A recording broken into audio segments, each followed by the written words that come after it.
40 ans. C'est le temps qu'un cadeau de Noël est resté intact sous une étagère dans une maison française, emballé dans du papier doré qui a jauni avec les décennies. Une étiquette écrite à la main « Pour ma Marie chérie ». L'homme qui a écrit ces mots a disparu la nuit où il devait offrir ce présent. 24 décembre 1984, 20h30. Jean-Pierre Lefebvre dit à sa femme qu'il va chercher du bois pour la cheminée. Il sort dans le froid glacial.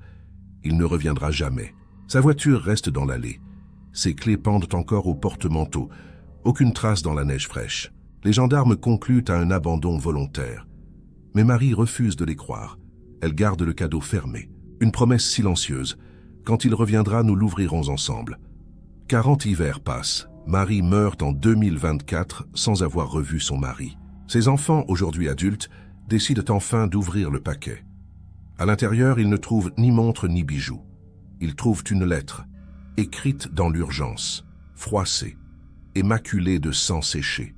Les premiers mots glaçant leur sang. « Si vous lisez ceci, je suis déjà mort. » La vérité attendait depuis 40 ans, et elle est bien plus sombre que tout ce que la famille avait imaginé. Avant de découvrir ce qui s'est vraiment passé cette nuit-là, dites-nous en commentaire de quelle ville vous nous écoutez. Ça nous touche énormément. Et si vous aimez les histoires vraies qui donnent des frissons, abonnez-vous. Ça nous aide à atteindre les 5000 abonnés. Merci infiniment. Pour comprendre ce qui s'est passé le 24 décembre 1984, il faut revenir quelques heures en arrière. Ce matin-là, Jean-Pierre Lefebvre se lève à 6 heures comme chaque jour. Il embrasse Marie, encore endormie. Il prépare le café. Il regarde par la fenêtre de la cuisine.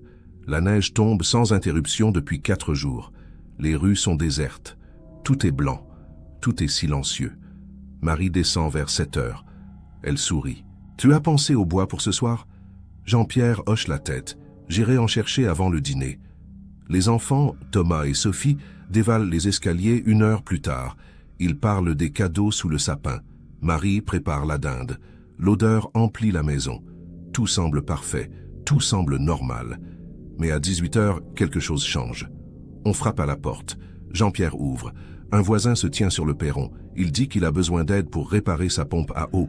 Juste 5 minutes. Jean-Pierre hésite. Marie lui dit d'y aller. Reviens vite. On mange à 20 heures.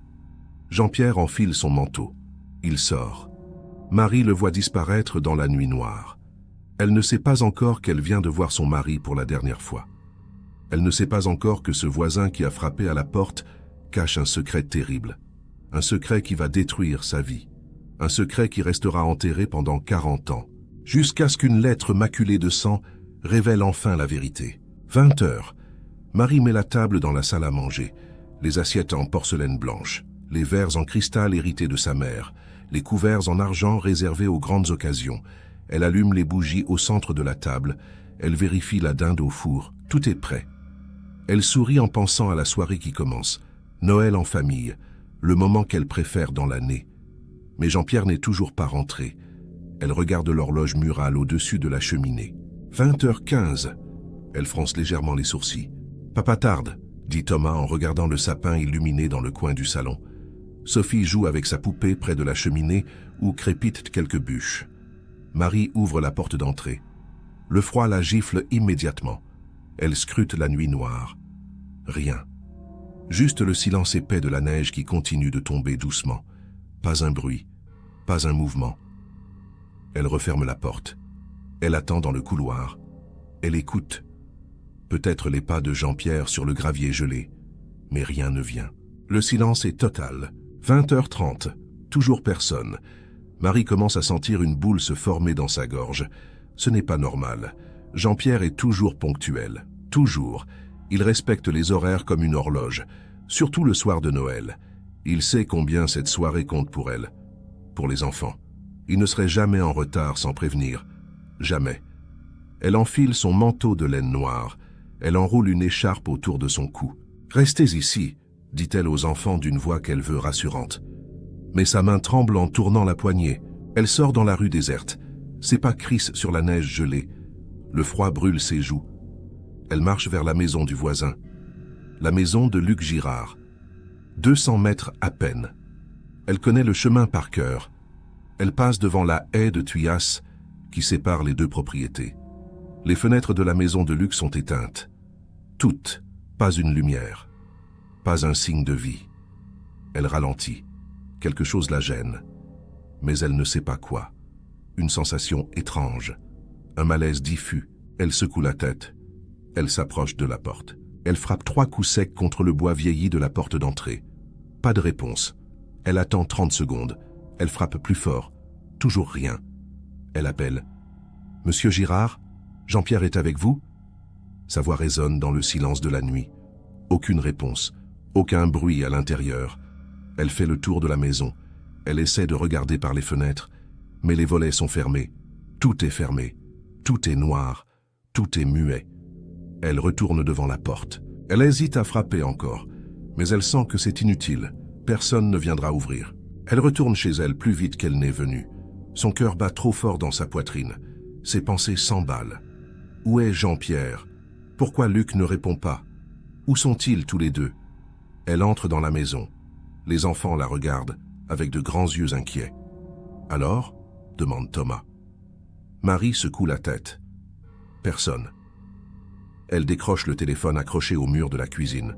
Elle compose le numéro du garage municipal. Ça sonne dans le vide. Personne ne décroche. Évidemment, c'est Noël, le garage est fermé, tout est fermé. Elle appelle d'autres voisins. Les Dubois, les Martin, les Rousseau. Personne n'a vu Jean-Pierre depuis 18 heures. Personne ne sait où il est. Personne ne comprend ce qui se passe. Madame Dubois lui dit de ne pas s'inquiéter, qu'il a peut-être eu un problème avec sa voiture, qu'il va rentrer d'une minute à l'autre. Mais Marie sait que c'est faux. La voiture de Jean-Pierre est dans l'allée. Elle l'a vérifiée en rentrant. Elle raccroche. Elle se laisse tomber sur une chaise de la cuisine. Les larmes montent, mais elle les retient. Pas devant les enfants. 21h, 22h, minuit. Toujours rien. Marie ne mange pas. Elle ne peut pas. Sa gorge est nouée. Les enfants pleurent. Ils veulent ouvrir les cadeaux. Ils veulent leur père. Ils ne comprennent pas pourquoi il n'est pas là. Pourquoi Noël est gâché. Marie essaie de les consoler. Elle leur dit que papa va rentrer, qu'il a dû avoir un empêchement, qu'il faut être patient. Mais elle-même n'y croit pas. Elle sent que quelque chose de terrible est arrivé. Quelque chose qu'elle ne peut pas encore nommer. Quelque chose qui lui glace le sang. Elle couche les enfants vers 1h du matin. Thomas refuse de se déshabiller. « Je veux attendre papa. » Sophie sanglote dans son oreiller. Marie reste assise au bord du lit de sa fille. Elle lui caresse les cheveux jusqu'à ce qu'elle s'endorme enfin. Puis elle descend. Elle s'installe dans le fauteuil du salon. Face à la porte d'entrée, elle fixe la poignée. Elle attend qu'elle tourne. Elle attend que Jean-Pierre entre. Elle attend son sourire gêné, ses excuses, son explication. Mais la porte reste fermée. La poignée ne bouge pas. Les heures passent dans un silence de mort. À l'aube, Marie n'a pas dormi une seule minute. Ses yeux brûlent, sa tête tourne. Mais elle est parfaitement lucide. Jean-Pierre ne rentrera pas. Pas ce matin. Peut-être jamais. Cette pensée la traverse comme une lame. Elle la repousse immédiatement. Non. Il doit y avoir une explication. Un accident. Un malentendu. Quelque chose de logique. Quelque chose qui a du sens. Elle se lève. Elle va dans la cuisine. Elle prépare du café. Ses gestes sont mécaniques. Ses mains tremblent. Elle verse le café dans une tasse. Elle ne le boit pas, elle fixe le liquide noir devenir froid. Le 25 décembre au matin, à 9h précise, Marie décroche le téléphone. Elle compose le numéro de la gendarmerie. Une voix masculine répond. Marie explique la situation d'une voix blanche. Son mari est sorti hier soir chercher du bois. Il n'est jamais revenu. Aucune trace de lui, aucune nouvelle. Le gendarme note les informations. Il dit qu'un brigadier va passer dans la matinée. Marie raccroche. Elle monte réveiller les enfants. Ils ont dormi tout habillés. Leurs visages sont gonflés de larmes séchées. « Papa est rentré ?» demande Sophie en ouvrant les yeux. Marie secoue la tête. « Pas encore. » Le brigadier Moreau arrive vers 10h. C'est un homme d'une 50aine d'années. Grand, moustache grise, regard fatigué. Il pose des questions à Marie dans le salon. « Votre mari avait-il des problèmes récemment? Des dettes? Des disputes ?» Marie secoue la tête avec véhémence. « Non, rien de tout cela. Leur vie était normale. » heureuse. Jean-Pierre était un homme bon, stable, aimant. Il n'avait aucune raison de partir. Le brigadier note tout dans un petit carnet. Son stylo gratte le papier. Il demande si Jean-Pierre avait des habitudes particulières, des endroits où il allait souvent. Marie répond que non. Son mari travaillait, rentrait, s'occupait de la famille. C'était tout. Le brigadier Moreau inspecte la maison méthodiquement.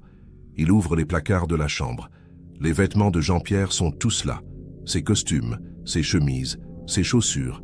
Il vérifie la salle de bain. Le rasoir est sur l'étagère. La brosse à dents dans le verre. Il descend à la cave, rien ne manque. Il remonte. Il regarde dans le grenier, rien d'anormal. Il redescend dans le salon. Il regarde Marie. Où sont ses papiers d'identité? Son portefeuille? Marie montre la commode dans l'entrée. Le brigadier ouvre le tiroir. Le portefeuille de Jean-Pierre est là. Carte d'identité, permis de conduire, 300 francs en liquide. Tout est là. Le brigadier sort de la maison. Marie le suit. Il examine les abords de la maison. Il cherche des traces dans la neige. Il fait le tour complet du jardin. Il s'arrête près de l'allée. La voiture de Jean-Pierre est garée exactement là où il l'a laissée hier après-midi. Le brigadier ouvre la portière. Les clés ne sont pas sur le contact. Il retourne dans la maison. Les clés de la voiture? Marie montre le porte-manteau dans l'entrée. Les clés pendent à un crochet. Le brigadier les prend. Il les examine. Il les repose. Il sort son carnet. Il note encore quelque chose.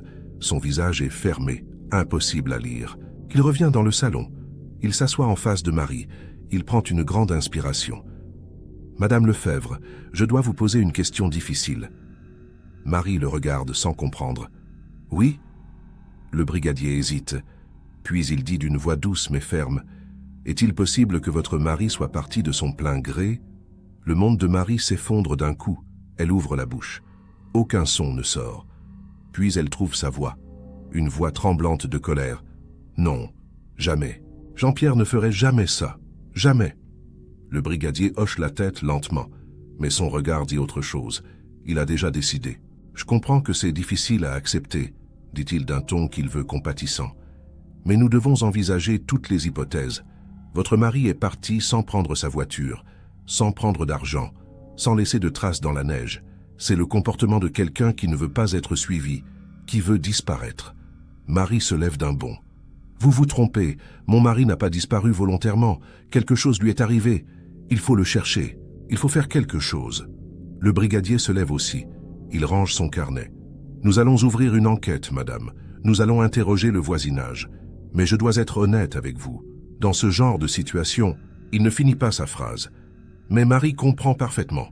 Il pense que Jean-Pierre a abandonné sa famille, qu'il a une maîtresse quelque part, qu'il a refait sa vie ailleurs. Cette idée est tellement absurde que Marie voudrait rire, mais elle ne peut pas. Elle ne peut que fixer cet homme qui ne croit pas un mot de ce qu'elle dit. Le brigadier se dirige vers la porte. « Nous vous tiendrons informés. » Il sort. Marie reste plantée au milieu du salon. Les enfants la regardent depuis l'escalier. « Maman ?» Marie ne répond pas. Elle ne peut pas. Elle s'effondre sur le canapé. Et pour la première fois depuis 24 heures, elle laisse les larmes couler. Dans les jours qui suivent, l'enquête commence. Mais c'est une enquête molle, sans conviction. Les gendarmes interrogent les voisins. Personne n'a rien vu. Personne n'a rien entendu. La nuit du 24 décembre était calme, froide, déserte. Tout le monde était chez soi, devant son sapin, avec sa famille. Personne ne faisait attention à ce qui se passait dehors. Luc Girard est interrogé le 27 décembre. Il reçoit les gendarmes dans sa cuisine sale. Il dit que Jean-Pierre n'est jamais venu chez lui ce soir-là. « Je me suis trompé », dit-il en haussant les épaules. « Je pensais l'avoir appelé le 23 pour ma pompe, pas le 24. Je suis désolé de la confusion. » Les gendarmes notent sa déposition. Ils ne creusent pas. Luc Girard est connu dans le village. Un homme étrange, c'est vrai, solitaire, peu bavard, mais pas dangereux. Il vit seul depuis la mort de ses parents il y a 10 ans. Il travaille ses terres. Il ne parle à personne. Il ne fait de mal à personne. Pourquoi soupçonner un homme qui n'a même pas vu Jean-Pierre ce soir-là? Les gendarmes passent à autre chose. Ils vérifient les comptes bancaires de Jean-Pierre. Aucun mouvement depuis le 23 décembre. Ils vérifient les gares dans un rayon de 100 km. Personne correspondant à sa description n'a acheté de billets. Ils vérifient les hôpitaux. Aucun John Doe admis. Rien. Jean-Pierre Lefebvre s'est volatilisé. 3 semaines après la disparition, le dossier est classé. Disparition volontaire, affaire close. Un gendarme vient l'annoncer à Marie un matin de janvier glacial. Elle est dans sa cuisine. Elle prépare le petit déjeuner des enfants. Le gendarme se tient dans l'encadrement de la porte. Il retire sa casquette. « Madame Lefebvre, nous avons fait tout ce que nous pouvions. Mais sans preuve d'un crime, sans témoin, sans corps, nous ne pouvons pas poursuivre. » Marie le fixe sans comprendre. « Vous abandonnez ?» Le gendarme baisse les yeux. « Nous ne pouvons rien faire de plus. Les hommes qui partent ne veulent pas être retrouvés. » Marie hurle. Pour la première fois de sa vie, elle hurle. « Mon mari n'est pas parti. Il a été enlevé. Il a été tué. Il faut continuer. Il faut chercher. » Le gendarme recule d'un pas. Il ne sait pas comment réagir face à cette femme qui s'effondre devant lui. « Madame, je comprends votre douleur. Mais nous devons être réalistes. Votre mari a quitté la maison sans rien prendre. C'est un choix. Un choix difficile. Mais un choix. » Marie s'approche de lui. Ses yeux sont rouges. Ses mains tremblent. « Sortez de chez moi, sortez, maintenant !» Le gendarme remet sa casquette. Il sort sans un mot. Marie claque la porte derrière lui. Elle s'effondre contre le battant. Les enfants ont tout entendu depuis l'escalier. Thomas descend lentement. « Maman ?»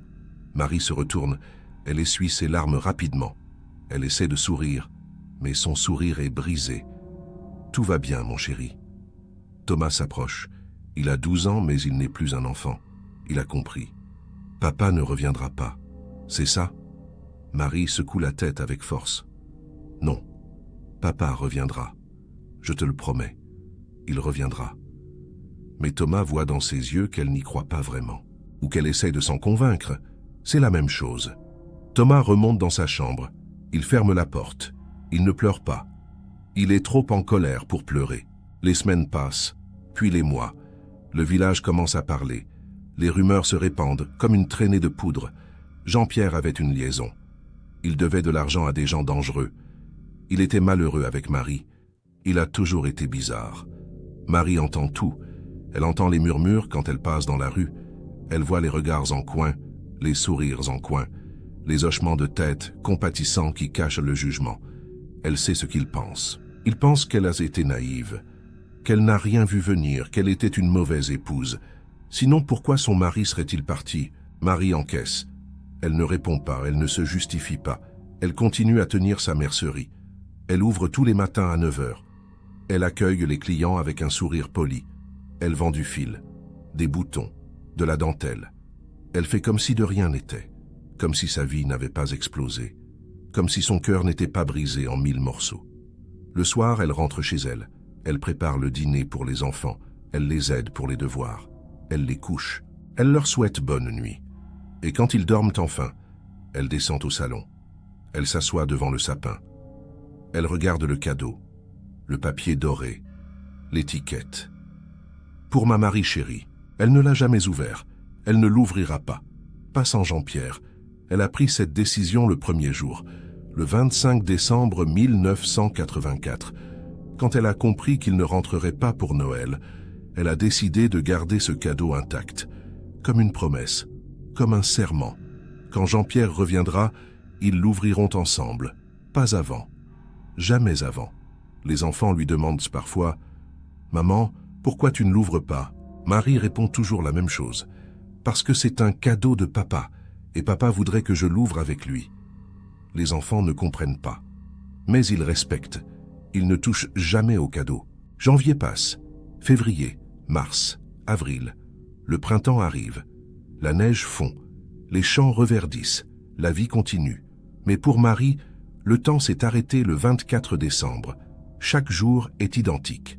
Se lever, habiller les enfants, ouvrir la boutique, travailler, rentrer, cuisiner, coucher les enfants, attendre, toujours attendre, attendre que la porte s'ouvre, attendre que Jean-Pierre rentre, attendre qu'il explique, attendre que tout redevienne normal. Mais l'attente est vaine. Jean-Pierre ne rentre pas. Les jours deviennent des semaines, les semaines deviennent des mois, les mois deviennent des années, et Marie attend toujours. 1985. 1986, 1987. Les années défilent. Thomas devient un adolescent. Sophie grandit. Ils ne parlent plus de leur père. Ils ont appris à vivre sans lui. Ils ont appris à ignorer les moqueries à l'école. Ton père t'a abandonné. Ton père est un lâche. Ton père ne t'aimait pas. Thomas se bat plusieurs fois. Il rentre avec des bleus, des lèvres fendues. Marie ne le punit pas. Elle comprend sa colère. Elle comprend sa douleur. Elle la partage. Sophie, elle, se renferme. Elle ne parle presque plus. Elle passe ses journées dans sa chambre. Elle lit. Elle dessine. Elle rêve d'un père qu'elle oublie peu à peu. 1990. 6 ans ont passé depuis la disparition. Thomas a 18 ans. Il vient de finir le lycée. Il commence un apprentissage dans un atelier de menuiserie à 20 km du village. Sophie a 15 ans. Elle prépare son baccalauréat. Elle veut devenir enseignante. Partir loin de ce village, loin de ses regards, loin de cette maison où plane le fantôme d'un père qu'elle ne connaît presque plus. Marie a 48 ans. Elle a vieilli de 20 ans en 6 ans. Ses cheveux ont blanchi. Son visage s'est creusé. Ses mains tremblent souvent. Mais elle tient toujours debout. Elle tient toujours sa boutique. Elle tient toujours sa promesse. Le cadeau est toujours là, sur l'étagère du salon. Il y a un homme dans le village qui n'a jamais oublié la disparition de Jean-Pierre. Un homme qui pense à lui chaque jour, chaque nuit. Un homme rongé par la culpabilité et la frustration. Luc Girard, le voisin. Depuis 6 ans, il observe Marie de loin. Il la voit passer devant sa maison chaque matin. Il la voit rentrer chaque soir. Il attend. Il espère. Il pense qu'avec le temps, Marie finira par accepter que Jean-Pierre ne reviendra jamais, qu'elle finira par avoir besoin de compagnie, qu'elle finira par se tourner vers lui. Il avait tout planifié. Faire disparaître Jean-Pierre, attendre quelques années, puis se rapprocher de Marie, l'aider, la consoler, et peut-être un jour, bien plus. Mais Marie ne se tourne jamais vers lui. Elle passe devant sa maison sans même lever les yeux. Elle ne lui adresse jamais la parole. Elle ne le regarde jamais. C'est comme s'il n'existait pas, comme s'il était transparent, invisible. Luc sent la frustration monter chaque jour un peu plus. Il a tout fait pour rien. Il a détruit un homme pour rien. Il a détruit sa propre âme pour rien. Il vit dans un enfer silencieux. Un enfer qu'il a créé lui-même. Chaque nuit, il descend dans sa cave. Là où tout a commencé. Là où Jean-Pierre a passé ses dernières heures. Luc s'assoit sur la chaise. La même chaise où Jean-Pierre était attaché. Il ferme les yeux. Il revoit tout. La nuit du 24 décembre 1984. Jean-Pierre qui frappe à sa porte. Luc qui l'invite à entrer. « Viens, c'est par ici. » Jean-Pierre qui descend dans la cave. Luc qui referme la porte derrière lui. Le coup sur la tête. Jean-Pierre qui s'effondre. Luc qui l'attache sur la chaise. Jean-Pierre qui reprend connaissance, ses yeux terrifiés. Ses questions.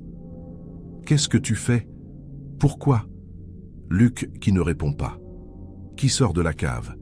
Qui monte les escaliers? Qui ferme la porte à clé?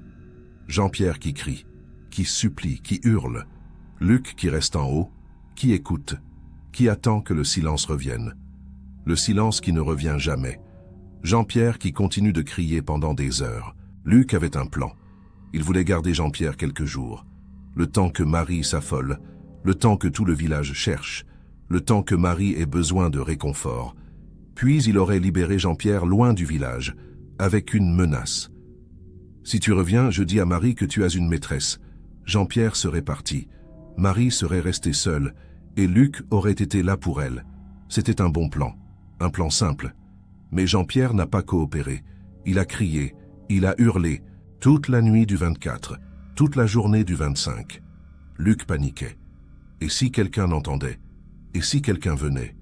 Il est descendu dans la cave le soir du 25. Il a supplié Jean-Pierre de se taire. Mais Jean-Pierre n'a pas voulu se taire. Il a craché à la figure de Luc. Il l'a traité de fou, de malade. Il a dit qu'il allait tout raconter à la police. Que Luc allait pourrir en prison. Luc a vu rouge. Il a attrapé un morceau de bois qui traînait dans un coin. Il a frappé. 1 fois, 2 fois, 3 fois. Jean-Pierre s'est tu. Définitivement. Le silence est enfin revenu. Mais c'était le mauvais silence. Le silence de la mort. Luc a regardé le corps inerte de Jean-Pierre, le sang qui coulait de sa tête. Il a compris ce qu'il venait de faire. Il a compris qu'il n'y avait plus de retour en arrière. Il était devenu un meurtrier. Pour rien. Pour une femme qui ne le regarderait jamais. Luc a enterré le corps dans sa cave. Il a creusé toute la nuit. Il a creusé un trou profond dans le sol en terre battue. Il a déposé Jean-Pierre dedans. Il a recouvert le trou. Il a tassé la terre. Il a remis les vieilles caisses par-dessus. Il a nettoyé le sang. Il a brûlé les cordes. Il a tout effacé, puis il est remonté. Il s'est lavé. Il s'est couché. Il n'a pas dormi. Il ne dormirait plus jamais vraiment. Depuis cette nuit-là, Luc vit avec un fantôme.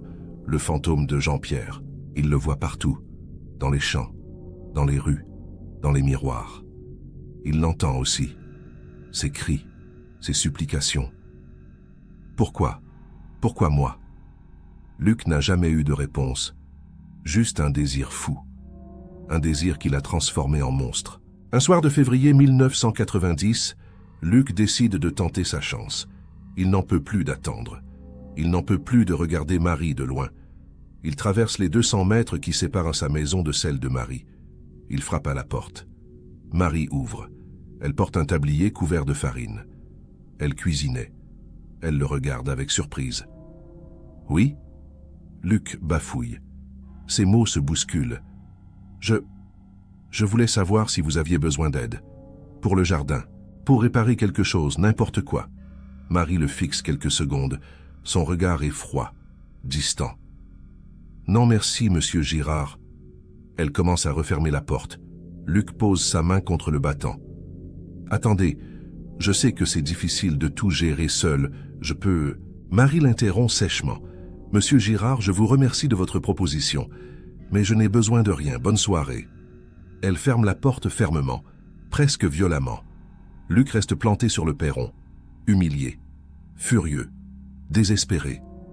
Il a attendu 6 ans pour se faire claquer la porte au nez. 6 ans d'attente pour un refus de 10 secondes. Il retourne chez lui d'un pas lourd. Il rentre dans sa maison sombre et froide. Il descend dans la cave.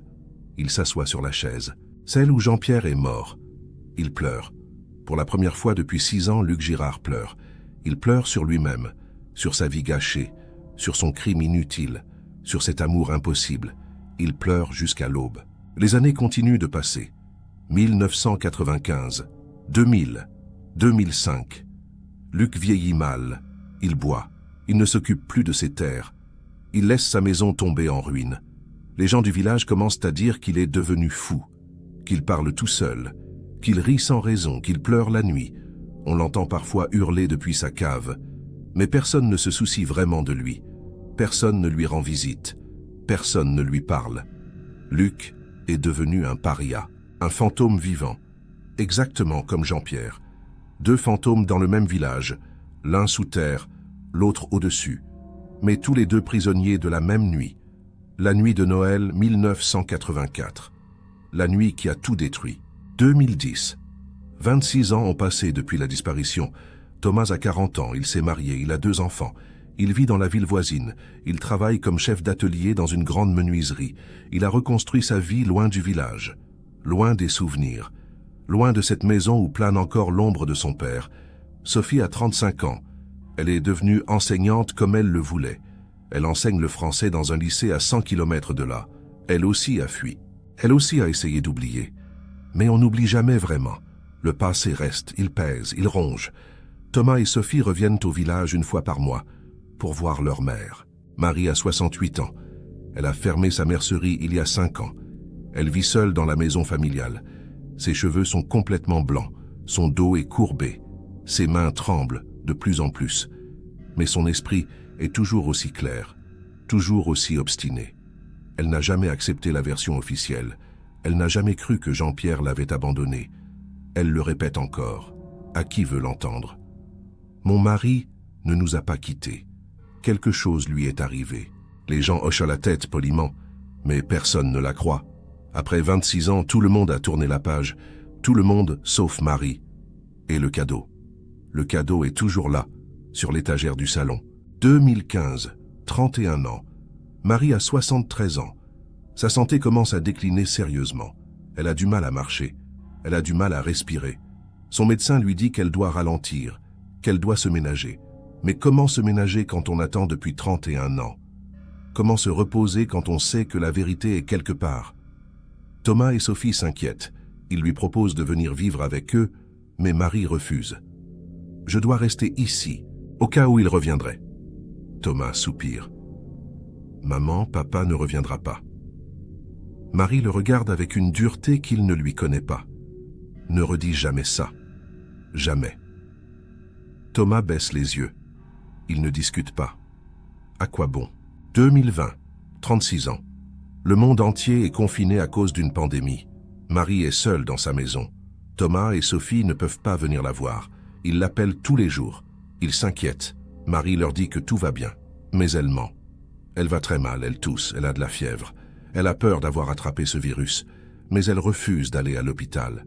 « Je ne veux pas mourir loin de chez moi. » Elle reste dans son lit plusieurs semaines. Elle se nourrit à peine. Elle dort mal. Elle fait des cauchemars. Des cauchemars où Jean-Pierre l'appelle, où il la supplie de venir le chercher, où il lui dit qu'il est vivant, qu'il est prisonnier quelque part, qu'il attend qu'elle le sauve. Marie se réveille en sueur. Elle pleure. Elle se lève. Elle descend au salon. Elle s'assoit devant le cadeau. Elle le regarde pendant des heures. Elle parle à Jean-Pierre comme s'il était là. « Où es-tu? Dis-moi où tu es. Je viendrai te chercher. Je te promets. » Mais personne ne répond. Juste le silence de la maison vide. Juste le tic-tac de l'horloge murale. Juste le bruit du vent dehors. Marie finit par se rendormir sur le canapé. Recroquevillée, épuisée, brisée. Le lendemain, Thomas arrive. Il a enfreint le confinement. Il ne pouvait plus attendre. Il trouve sa mère endormie au salon. Il la réveille doucement. Marie ouvre les yeux. Elle sourit faiblement. « Tu es venu. » Thomas aide sa mère à remonter dans sa chambre. Il la couche. Il lui apporte à manger. Il reste avec elle plusieurs jours. Il parle. De tout. De rien. De Jean-Pierre aussi. Marie raconte encore une fois. L'histoire de cette nuit. L'histoire de cette disparition. L'histoire de cette attente qui n'en finit pas. Thomas écoute. Il connaît l'histoire par cœur. Mais il écoute quand même. Parce qu'il sait que sa mère a besoin de la raconter. Qu'elle a besoin de croire que quelqu'un croit encore. Même si ce n'est pas vrai. Même s'il a abandonné l'espoir depuis longtemps. Depuis des années. Depuis des décennies. Son père est mort. Il le sait. Il l'accepte. Mais sa mère ne l'acceptera jamais. 2023, 39 ans. Marie a 80 ans. Elle tient à peine debout. Elle ne sort plus de chez elle. Thomas et Sophie se relaient pour venir s'occuper d'elle. Ils lui font ses courses. Ils lui font la cuisine. Ils la lavent. Ils la couchent. Marie ne se plaint jamais. Elle remercie ses enfants. Elle leur dit qu'elle les aime. Mais elle répète toujours la même chose. Quand je serai partie, ouvrez le cadeau. Thomas fronce les sourcils. « Maman, pourquoi tu ne l'ouvres pas toi-même » Marie secoue la tête. « Je ne peux pas, je lui ai promis. Mais vous pourrez. Peut-être qu'il y a quelque chose à l'intérieur. Une réponse, une explication, quelque chose. » Sophie prend la main de sa mère. « D'accord, maman. On le fera. » Janvier 2024. 40 ans jour pour jour depuis la disparition. Marie est hospitalisée. Un cancer du poumon. Les médecins sont très clairs. Il ne reste que quelques semaines. Peut-être quelques jours. Thomas et Sophie sont à son chevet jour et nuit. Ils lui tiennent la main. Ils lui parlent. Ils lui lisent des livres. Marie sourit faiblement. Elle est lucide. Elle sait qu'elle va mourir. Elle le voit dans les yeux de ses enfants, dans les regards des médecins, dans le silence qui s'installe quand elle pose des questions. Elle n'a plus peur, elle est juste triste. Triste de partir sans savoir. Triste de partir sans avoir eu de réponse. Triste de partir en ayant échoué à retrouver Jean-Pierre. Un soir, Marie demande à voir Thomas seul. Sophie sort de la chambre. Thomas s'assoit au bord du lit. Il prend la main de sa mère. Marie le regarde dans les yeux. « Thomas, je sais que tu ne me crois pas. Je sais que tu penses que ton père nous a abandonnés. » Thomas ouvre la bouche pour protester, mais Marie lève une main tremblante. « Laisse-moi finir. Je ne t'en veux pas. C'est normal. 40 ans, c'est long. Trop long. Mais moi, je sais. Je sais qu'il ne nous a pas quittés. Je l'ai toujours su. Je le sens ici. » Elle pose sa main sur son cœur. « Il ne m'aurait jamais fait ça, jamais. » Thomas sent les larmes monter. « Je sais, maman. Je te crois. » Marie sourit. Elle sait qu'il ment. Mais elle apprécie le mensonge. Elle ferme les yeux. Le cadeau. N'oublie pas. Ouvre-le quand je serai parti. Thomas hoche la tête. Je te le promets. Marie serre sa main plus fort. Il y a peut-être une lettre. Peut-être qu'il a écrit quelque chose avant de... Sa voix se brise. Thomas se penche. Il embrasse le front de sa mère. On ouvrira le cadeau et on saura. Marie hoche la tête. Apaisée. Elle se rendort quelques minutes plus tard. Thomas reste assis à côté d'elle. Il regarde sa mère respirer difficilement. Il pense à ce cadeau. Ce fichu cadeau qui a hanté toute leur vie. Ce paquet doré qui symbolise l'attente, l'espoir, le refus d'accepter. Le 15 janvier 2024, à 5 heures du matin, Marie Lefebvre s'éteint. Thomas et Sophie sont là. Ils tiennent chacun une main de leur mère. Marie ouvre les yeux une dernière fois. Elle murmure quelque chose. Thomas se penche. « Qu'est-ce que tu dis, maman ?» Marie répète, plus fort. « Je l'ai toujours aimé. » Puis, elle ferme les yeux. Son souffle s'arrête. Le moniteur bip. Les infirmières entrent. Mais Thomas et Sophie ne bougent pas. Ils restent assis. Ils pleurent en silence. Leur mère est partie. Après 40 ans d'attente, 40 ans de fidélité, 40 ans de douleur, elle est enfin en paix. Peut-être qu'elle a retrouvé Jean-Pierre. Quelque part, dans un endroit où les réponses existent enfin. Les funérailles ont lieu 3 jours plus tard, le 18 janvier. Tout le village est présent. Ou presque. Les gens défilent devant le cercueil. Ils présentent leurs condoléances à Thomas et Sophie. Ils parlent de Marie avec respect. C'était une femme courageuse, une femme forte, une femme fidèle. Certains ajoutent à voix basse, trop fidèle peut-être. Thomas et Sophie entendent, mais ils ne réagissent pas. Ils savent ce que les gens pensent. Que leur mère a gâché sa vie à attendre un homme qui ne reviendrait jamais. Peut-être qu'ils ont raison, peut-être pas. Ça n'a plus d'importance maintenant. Marie est partie. L'histoire est terminée. Ou presque. Après l'enterrement, Thomas et Sophie retournent à la maison familiale. Ils doivent trier les affaires de leur mère.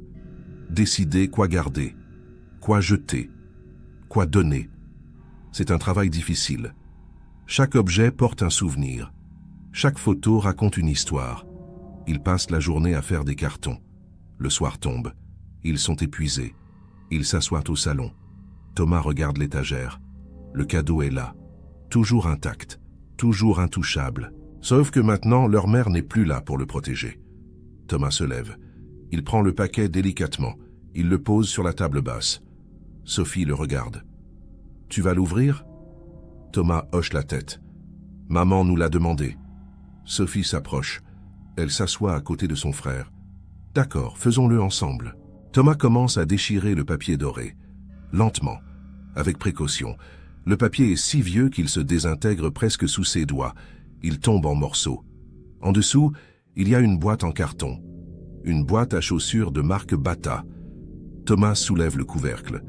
À l'intérieur, il n'y a pas de montre, pas de bracelet, pas de parfum. Il y a une lettre. Une feuille de papier blanc pliée en 4. Froissée, tachée. Thomas la prend. Il la déplie avec des mains tremblantes. L'encre est bleue. L'écriture est celle de son père. Il reconnaît immédiatement. Il a vu cette écriture sur de vieilles cartes postales, sur des listes de courses, sur des notes laissées sur le frigo. C'est bien l'écriture de Jean-Pierre Lefebvre. Mais il y a autre chose. Des taches sombres, marron, séchées, incrustées dans le papier. Du sang. Thomas sent son cœur s'arrêter. Sophie se lève d'un bond. Elle regarde par-dessus l'épaule de son frère. C'est quoi ces taches? Thomas ne répond pas. Il lit. Les premiers mots le glacent jusqu'aux os. Si vous lisez ceci, je suis déjà mort. Le silence tombe dans le salon. Un silence lourd, écrasant. Thomas continue à lire, à voix haute cette fois, pour que Sophie entende aussi.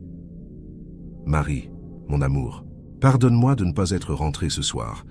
Pardonne-moi de t'avoir laissé seule avec les enfants. Ce n'était pas mon choix. On m'a attiré ici par la ruse. On m'a enfermé dans une cave. On me retient prisonnier. J'ai essayé de crier. J'ai essayé de me libérer. Mais je suis attaché sur une chaise.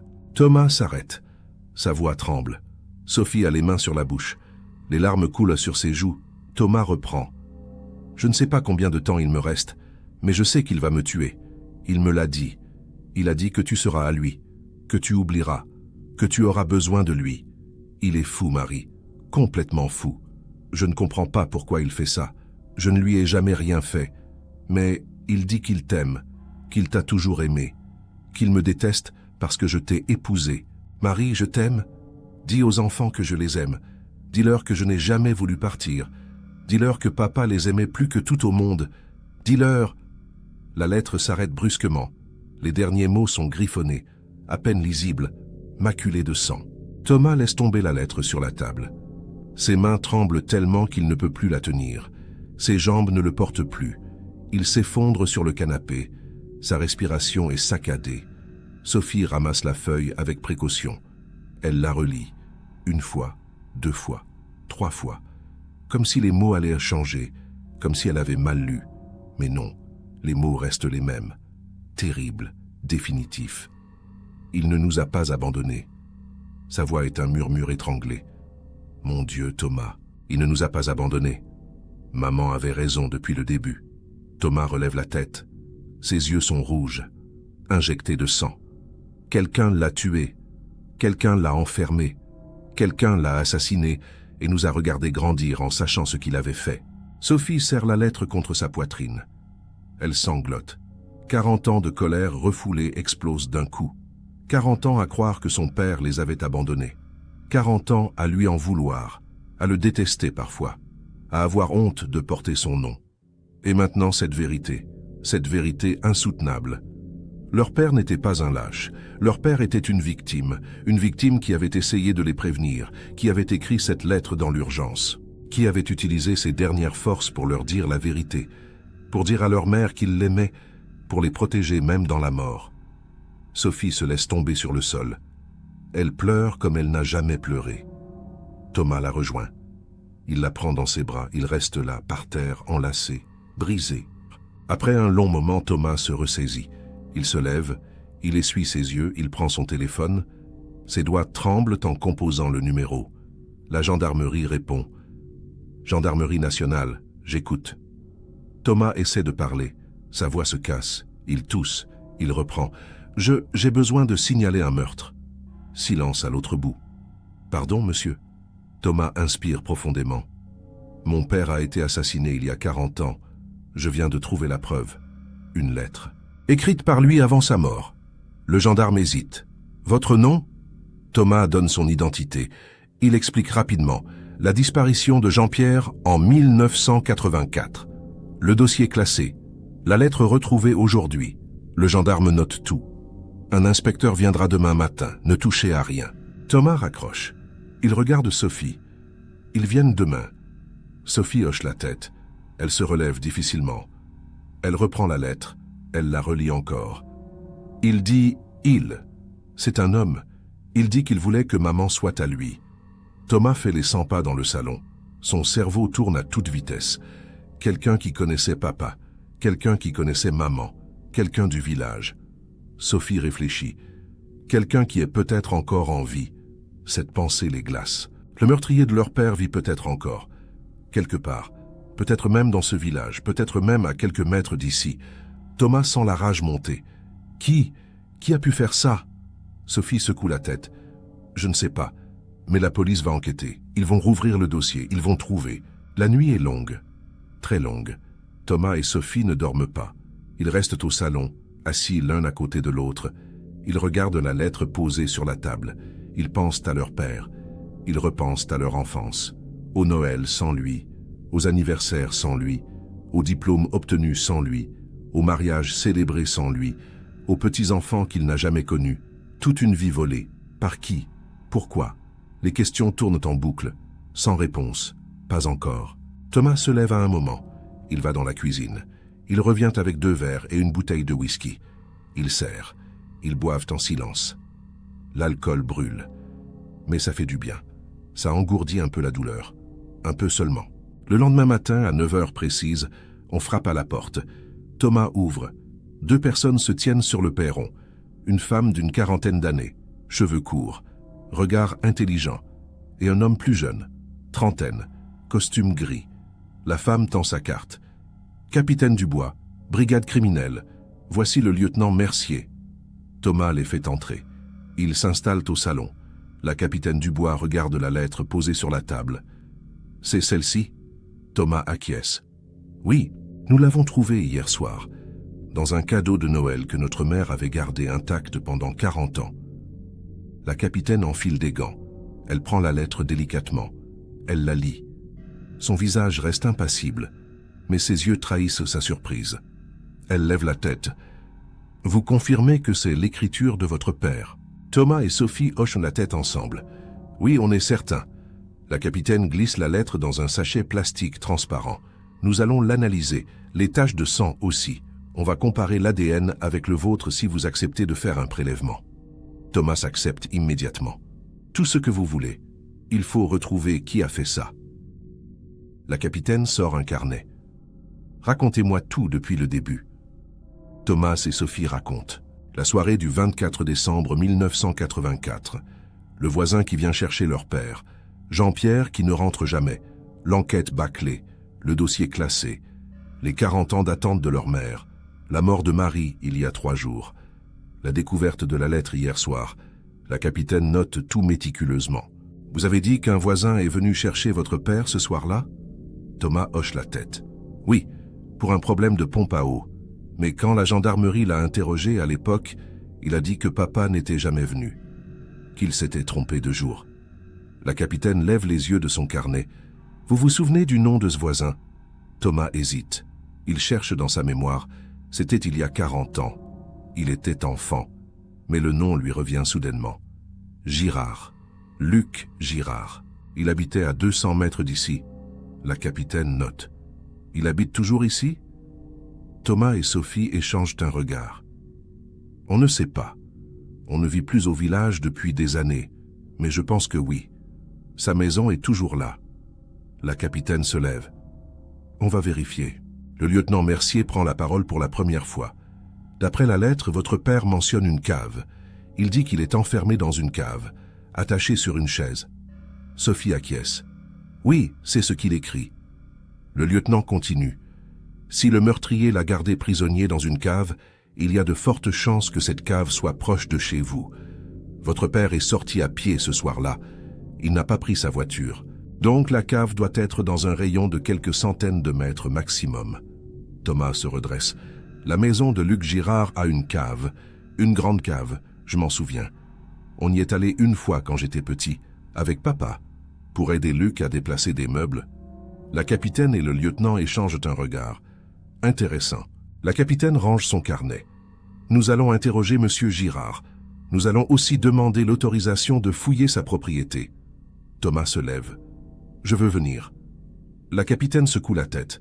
« Non, monsieur, c'est une enquête officielle. Vous ne pouvez pas être présent. » Thomas insiste. « C'est mon père. J'ai le droit de savoir. » La capitaine pose une main sur son épaule.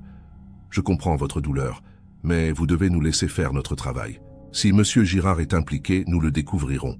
Je vous le promets. » Thomas serre les poings, mais il accepte. Il n'a pas le choix. La capitaine et le lieutenant sortent. Thomas et Sophie restent seuls. L'attente commence. Une nouvelle attente. Mais cette fois, il y a de l'espoir. L'espoir d'enfin savoir. L'espoir d'enfin comprendre. L'espoir d'enfin obtenir justice. 1 heure plus tard, la capitaine Dubois et le lieutenant Mercier se garent devant la maison de Luc Girard. La propriété est dans un état lamentable. Les volets sont à moitié arrachés. La peinture s'écaille. Le jardin est envahi par les mauvaises herbes. Ils frappent à la porte. Pas de réponse. Ils frappent plus fort. Toujours rien. Le lieutenant fait le tour de la maison. Il regarde par les fenêtres sales. Il aperçoit quelqu'un à l'intérieur. Un vieil homme assis dans un fauteuil. Immobile. Le lieutenant revient. Il est là, mais il ne répond pas. La capitaine frappe encore. Elle crie « Monsieur Girard, gendarmerie nationale, ouvrez, s'il vous plaît. » Après un long moment, la porte s'ouvre lentement. Un homme apparaît, 80 ans au moins. Maigre, voûté, barbe blanche sale, vêtements en lambeaux. Il les regarde avec des yeux vides. « Monsieur Luc Girard ?» demande la capitaine. Le vieil homme hoche la tête faiblement. « Oui. » La capitaine montre sa carte. Capitaine Dubois, nous enquêtons sur la disparition de Jean-Pierre Lefebvre en 1984. Nous aimerions vous poser quelques questions. Luc Girard ne réagit pas. Il reste planté dans l'encadrement de la porte. Ses lèvres tremblent. « Jean-Pierre », murmure-t-il. Après tout ce temps. La capitaine fronce les sourcils. Puis-je entrer? Jean-Luc recule lentement. Il les laisse passer. L'intérieur est encore pire que l'extérieur. Ça sent le renfermé, la moisissure, l'urine. Des bouteilles vides jonchent le sol. Des assiettes sales s'empilent dans la cuisine.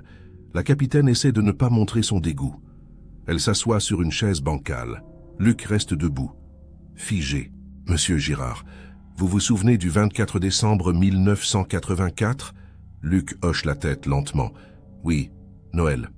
Jean-Pierre a disparu. » La capitaine sort son carnet. « Selon le dossier de l'époque, vous aviez demandé à Jean-Pierre de venir vous aider pour un problème de pompe à eau. C'est exact ?» Luc hésite. Il se passe une main tremblante sur le visage. « Je m'étais trompé de jour. Il n'est jamais venu. » La capitaine le fixe intensément. « Vous en êtes sûr ?» Luc évite son regard. « Oui. Enfin, je ne sais plus. C'était il y a si longtemps. » La capitaine se lève. « Monsieur Girard, nous avons trouvé une lettre. Une lettre écrite par Jean-Pierre Lefebvre avant sa mort. » Luc pâlit brusquement. Ses jambes flanchent. Il se rattrape au mur. « Une lettre ?» Sa voix n'est plus qu'un souffle. La capitaine s'approche de lui. « Oui, une lettre où il dit avoir été enfermé dans une cave, attaché sur une chaise, par quelqu'un qui voulait sa femme. » Luc ferme les yeux. Les larmes coulent sur ses joues creuses. Il tremble de tout son corps. « Je ne voulais pas le tuer. » La capitaine sent son cœur s'accélérer. « Que venez-vous de dire ?» Luc ouvre les yeux. Il regarde la capitaine avec un mélange de soulagement et de désespoir. « Je ne voulais pas le tuer. Je voulais juste qu'il disparaisse quelques jours pour que Marie ait besoin de moi. Mais il a crié. Il a hurlé. J'ai paniqué. J'ai frappé. Et puis il s'est tu. » Le silence tombe dans la pièce. Un silence écrasant. 40 ans de secrets viennent de voler en éclats. En quelques mots. La capitaine fait signe au lieutenant. Celui-ci s'approche de Luc. « Monsieur Luc Girard, vous êtes en état d'arrestation pour le meurtre de Jean-Pierre Lefebvre. » Il sort ses menottes. Luc ne résiste pas. Il tend ses poignets. Les menottes se referment avec un cliquetis métallique. Luc pleure. « Je suis désolé. Tellement désolé. J'ai tout gâché. Pour rien. Elle ne m'a jamais regardé. Jamais. J'ai tué un homme pour rien. » La capitaine demande. « Où est le corps ?» Luc hoche la tête vers le sol. « En bas, dans la cave, enterré sous la terre. Je n'ai jamais pu m'y résoudre à le déplacer. Il est resté là, pendant 40 ans, juste sous mes pieds. » Le lieutenant blêmit. La capitaine garde son calme. « Montrez-nous. » Luc les conduit à une porte au fond de la cuisine. Une porte en bois vermoulu. Il l'ouvre. Un escalier descend dans l'obscurité. Une odeur de terre humide monte. Le lieutenant allume sa lampe torche. Ils descendent tous les trois. Les marches grincent dangereusement. Ils arrivent dans une cave basse de plafond. Des murs en pierre suintent d'humidité. Le sol est en terre battue. Luc montre un coin de la cave. Là, sous les caisses. Le lieutenant déplace les vieilles caisses. Il découvre une zone où la terre semble avoir été remuée, moins tassée que le reste. La capitaine appelle les renforts par radio. On a besoin d'une équipe de la scientifique et d'une excavatrice, immédiatement. Elle regarde Luc. L'homme pleure toujours. 40 ans de culpabilité. 40 ans de mensonges. Tout est fini maintenant. 2 heures plus tard, l'équipe de la scientifique arrive. Ils commencent à creuser avec précaution. Centimètre par centimètre. Thomas et Sophie sont prévenus. Ils arrivent en courant. La capitaine les arrête à l'entrée de la propriété. « Vous ne pouvez pas entrer, c'est une scène de crime. » Thomas tremble. « Vous l'avez trouvé? Vous avez trouvé mon père ?» La capitaine hoche la tête gravement. « Nous sommes en train de procéder à l'excavation. » Luc Girard a avoué. Il est en garde à vue. Sophie porte ses mains à sa bouche. « Mon Dieu, c'était lui depuis le début. » Thomas serre les poings. « Je veux le voir. Je veux voir ce monstre. » La capitaine pose une main ferme sur son torse. « Non, rentrez chez vous. On vous tiendra informé, je vous le promets.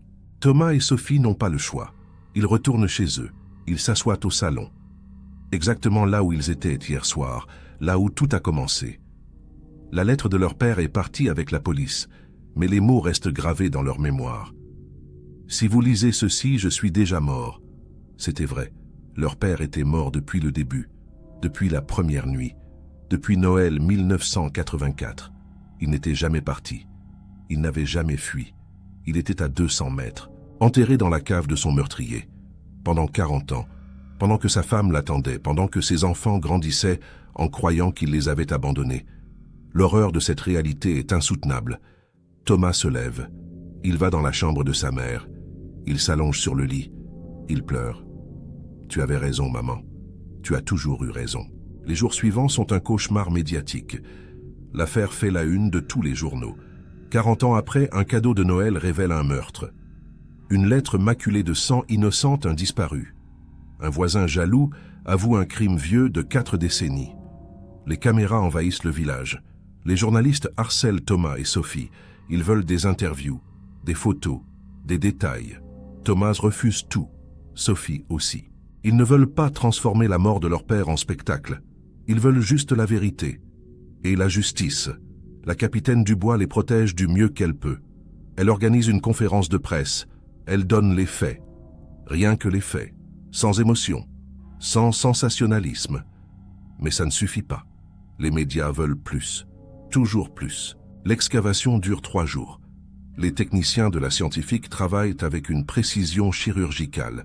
Ils creusent, ils tamisent, ils photographient, ils enregistrent tout.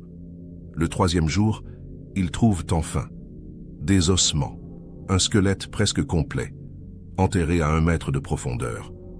Les analyses ADN sont lancées immédiatement. 48 heures plus tard, les résultats tombent. Correspondance à 99,9% avec l'ADN de Thomas et Sophie. C'est bien Jean-Pierre Lefebvre. 40 ans après sa disparition, il est enfin retrouvé. Mais dans quel état? Réduit à des os, à des vestiges, à un fantôme qu'on peut enfin enterrer dignement. La capitaine Dubois appelle Thomas. « Nous avons une identification formelle, c'est votre père, je suis désolé. » Thomas remercie. Il raccroche. Il reste assis sans bouger pendant 1 heure. Sophie arrive. Elle voit son visage. Elle comprend immédiatement. « C'est confirmé ?» Thomas hoche la tête. Sophie s'assoit à côté de lui. Elle ne pleure pas. Elle n'a plus de larmes. Elle est juste vide, épuisée. Au moins on sait maintenant. Au moins on peut lui donner une vraie sépulture. Thomas acquiesce. Oui, à côté de maman. Comme ils auraient dû l'être depuis toujours. Ils organisent les funérailles pour la semaine suivante. Cette fois, ce sera différent. Cette fois, tout le village saura la vérité. Jean-Pierre Lefebvre n'était pas un lâche. Jean-Pierre Lefebvre était un héros. Un homme qui avait essayé de prévenir sa famille. Un homme qui avait aimé sa femme jusqu'à son dernier souffle. Le jour des funérailles arrive. Le 28 janvier 2024. L'église est pleine à craquer. Tous ceux qui avaient jugé Jean-Pierre sont là. Tous ceux qui avaient murmuré dans son dos sont là. Tous ceux qui avaient plaint Marie pour sa naïveté sont là. Mais cette fois, ils baissent les yeux. Ils ont honte. Honte d'avoir cru les rumeurs. Honte d'avoir condamné un innocent. Honte d'avoir ajouté de la souffrance à une famille déjà brisée. Le cercueil de Jean-Pierre est posé devant l'autel. À côté, une photo de lui. Une photo de 1984. Il sourit. Il a l'air heureux. Il a l'air vivant. Thomas et Sophie sont au premier rang. Ils fixent la photo de leur père. L'homme qu'ils ont à peine connu. L'homme qu'on leur a volé. Le prêtre commence la cérémonie. Il parle de Jean-Pierre, de sa bonté, de son honnêteté, de son amour pour sa famille. Il parle aussi de Marie, de sa foi inébranlable, de sa fidélité absolue. Marie Lefebvre a attendu 40 ans. 40 ans de solitude, 40 ans de jugement, 40 ans de douleur. Mais elle n'a jamais perdu espoir. Elle a toujours su que son mari ne l'avait pas abandonnée. Et aujourd'hui, nous savons qu'elle avait raison. Marie n'était pas folle. Marie n'était pas dans le déni. Marie connaissait son mari, elle connaissait son cœur, et ce cœur ne pouvait pas trahir. Les gens baissent la tête. Certains pleurent. D'autres se sentent coupables. Tous réalisent l'injustice qu'ils ont commise. Après la messe, le cortège se dirige vers le cimetière. Il pleut. Une pluie fine et froide. Le cercueil de Jean-Pierre est descendu dans la tombe, juste à côté de celle de Marie. Thomas et Sophie jettent chacun une rose blanche. « Au revoir, papa. Repose en paix. » Les gens défilent. Ils présentent leurs condoléances, mais leurs mots sonnent creux. Trop tard. 40 ans trop tard. Thomas et Sophie restent seuls devant les deux tombes, celle de leur mère, celle de leur père, enfin réunis, enfin ensemble, comme ils auraient toujours dû l'être. « Tu penses qu'elle sait ?» demande Sophie. « Qu'elle sait qu'on l'a retrouvée ?» Thomas sourit tristement. « J'en suis sûr. Elle est avec lui maintenant. » Enfin, le procès de Luc Girard a lieu 6 mois plus tard, en juillet 2024. Le tribunal est bondé. Luc est amené menotté. Il a encore vieilli. Il est devenu un squelette vivant. Il ne lève jamais les yeux. Il écoute les charges lues contre lui. Meurtre avec préméditation, séquestration, dissimulation de cadavres. Il plaide coupable pour tout. Il ne cherche pas à se défendre. Il ne cherche pas d'excuses.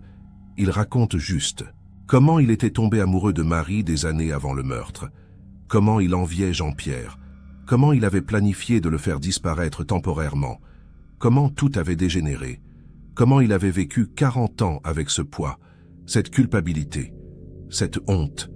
Il dit qu'il mérite la prison, qu'il mérite pire, qu'il veut juste que tout s'arrête. Le procureur réclame la perpétuité. Luc Girard a détruit 4 vies, celle de Jean-Pierre Lefebvre qu'il a assassiné, celle de Marie Lefebvre qui a passé 40 ans à attendre un mari qui ne reviendrait jamais, celle de Thomas et Sophie Lefebvre qui ont grandi sans père en croyant avoir été abandonnés. Cet homme ne mérite aucune pitié. Il mérite la plus lourde peine que la justice peut prononcer. L'avocat de la défense demande la clémence en raison de l'âge avancé de son client. Monsieur Girard a 85 ans. Il a avoué spontanément. Il a collaboré avec la justice. Il a montré des remords sincères. Une peine perpétuelle à son âge équivaut à une condamnation à mort. Mais personne dans la salle n'est convaincu. Les remords ne ramèneront pas Jean-Pierre. Les aveux ne répareront pas 40 ans de souffrance. Thomas est appelé à témoigner. Il monte à la barre. Il regarde Luc Girard droit dans les yeux. Pour la première fois, Luc lève la tête. Leurs regards se croisent. « Vous avez détruit ma famille, » dit Thomas d'une voix calme mais chargée de haine. « Vous avez tué mon père. Vous avez brisé ma mère. Vous avez volé mon enfance. Vous avez volé celle de ma sœur. Et pourquoi ? Parce que vous vouliez une femme qui ne vous aimait pas. Vous êtes pathétique. Vous êtes un lâche. Et vous allez pourrir en prison. C'est tout ce que vous méritez. » Luc baisse de nouveau les yeux. Il murmure « Je sais, je suis désolé. » Mais Thomas ne veut pas de ses excuses. Vos excuses ne valent rien. Vous êtes désolé parce que vous avez été pris. Vous êtes désolé parce que vous allez payer. Mais pendant 40 ans, vous n'étiez pas désolé. Pendant 40 ans, vous avez regardé ma mère souffrir et vous n'avez rien dit. Sophie témoigne à son tour.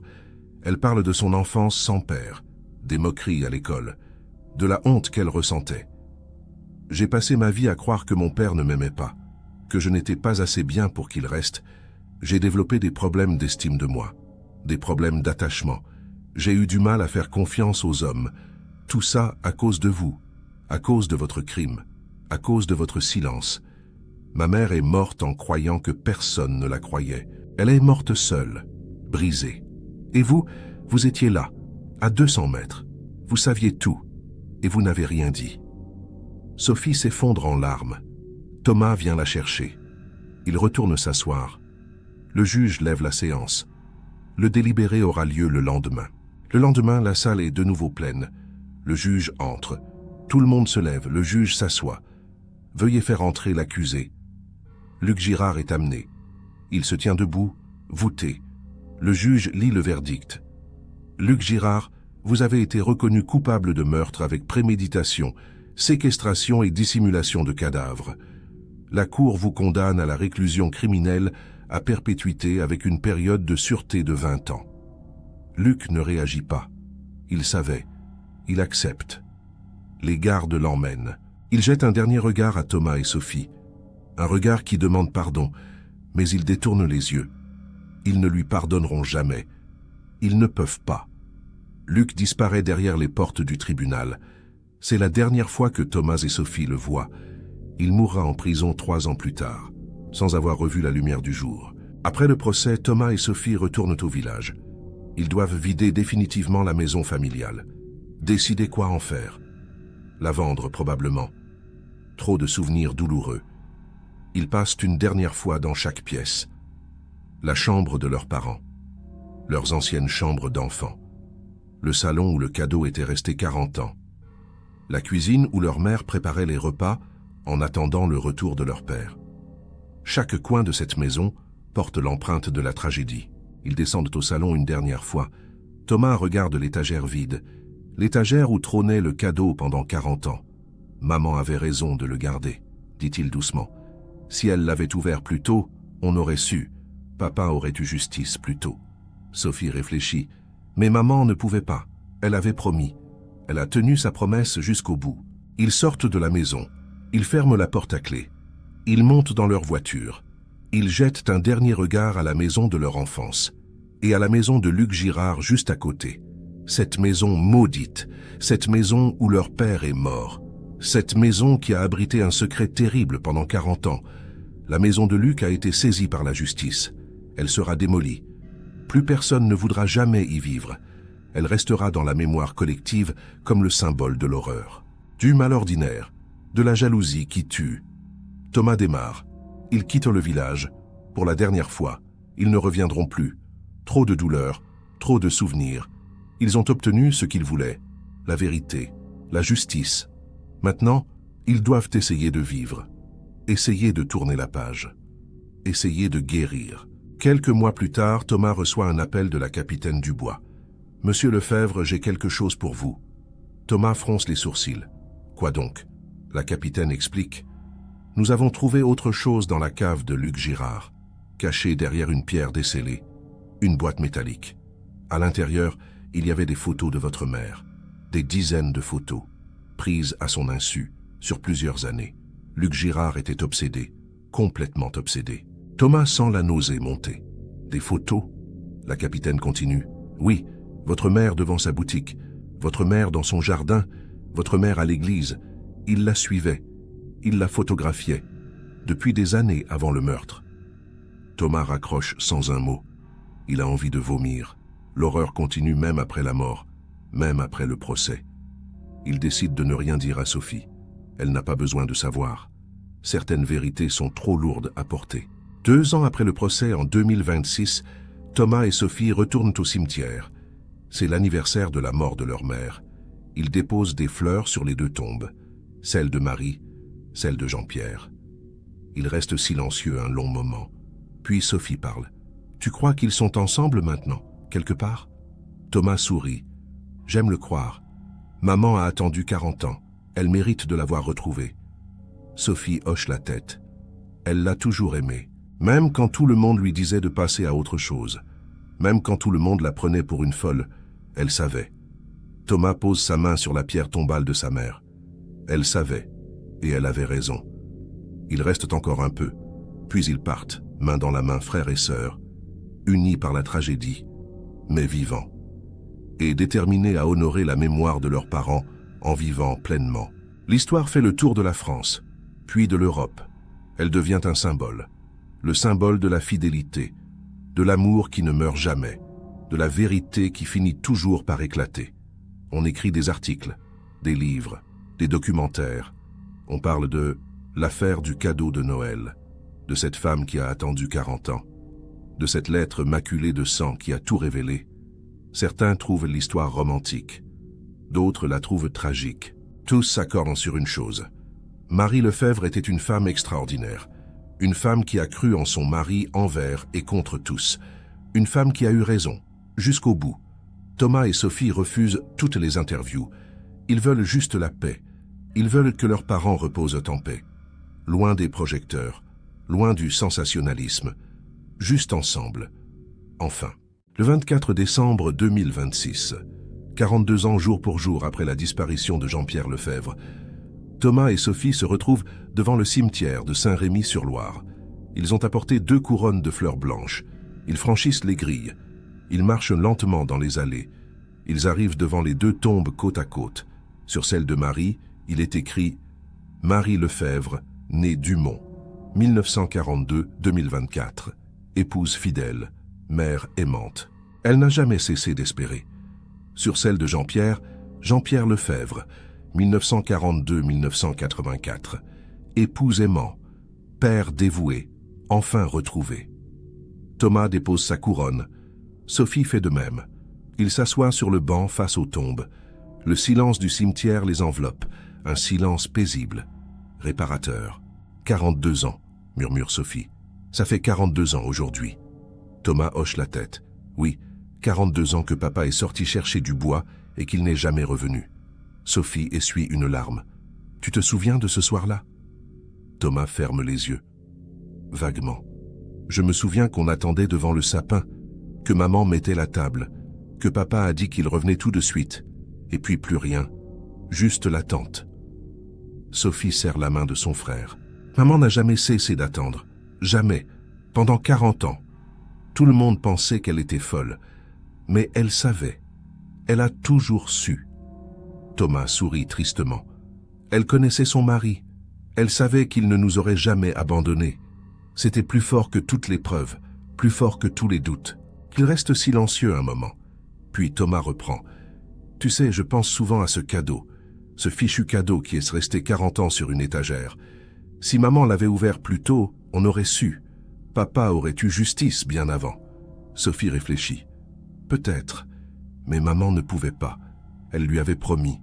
Ils ouvriraient ce cadeau ensemble, et elle a tenu sa promesse, même si ça devait prendre toute une vie. Thomas soupire. Une vie entière à attendre. Une vie entière à espérer. Une vie entière à se battre contre les rumeurs et le jugement. Maman était une femme extraordinaire. Sophie acquiesce. Oui, et maintenant, elle est avec lui. Ils sont enfin réunis. Après 40 ans de séparation forcée. Thomas se lève. Il s'approche des tombes. Il pose sa main sur la pierre de sa mère. « Maman, j'espère que tu as trouvé la paix. J'espère que tu es heureuse maintenant. Tu as attendu si longtemps. Tu as souffert si longtemps. Mais tu avais raison. Tu as toujours eu raison. Papa ne nous avait pas abandonnés. Il t'aimait. Il nous aimait. Et grâce à toi, grâce à ta foi inébranlable, grâce à ce cadeau que tu as gardé intact, nous avons découvert la vérité. Papa a enfin eu justice. Son nom a été lavé. Plus personne ne pense qu'il était un lâche. Tout le monde sait maintenant qu'il était un héros. Un homme qui a aimé sa famille jusqu'à son dernier souffle. Sa voix se brise. Les larmes coulent sur ses joues.